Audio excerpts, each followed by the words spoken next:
Hi, I'm Carol from the Upper Saddle River Library, and today, after a beautiful day of apple picking, I'm going to make some applesauce with some of the apples we picked.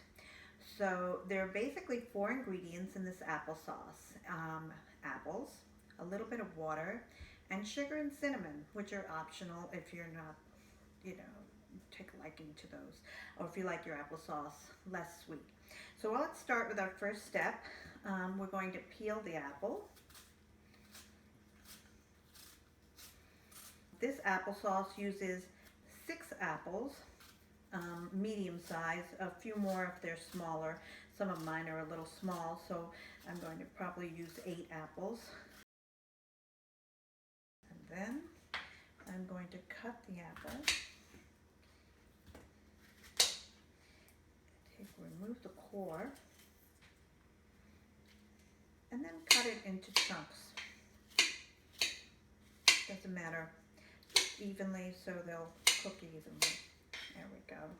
So now we have our apples all chopped. I have a mixture of some sweet and tart apples, which I think makes a very good applesauce, but you can use any apples you have. These are, we have a mixture of Cortland, Fuji, and some McIntosh. So what I'm going to do is put them all in the pan right here. I'm going to add about 1/3 of a cup of water. And this is where you would add some seasoning. If you like your applesauce a little sweeter, I would put in 2 to 4 tablespoons of sugar and about 1/2 teaspoon of cinnamon.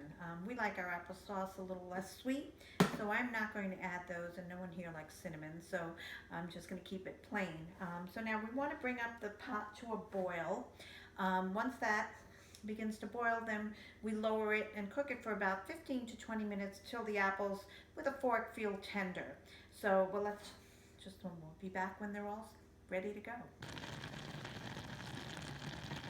So now that our apples are quite tender and just about all of the water has evaporated, we're going to just mash them. So you can use a hand masher, you can use your blender, an immersion blender, all of them will work. Obviously the blender and the immersion blender will make it a creamier consistency. This will make it somewhat chunky. And here we have it, our very easy applesauce, and pretty much 3 easy steps: peel, chop, and cook. Thank you for joining us for Downtown Diversions Applesauce Edition.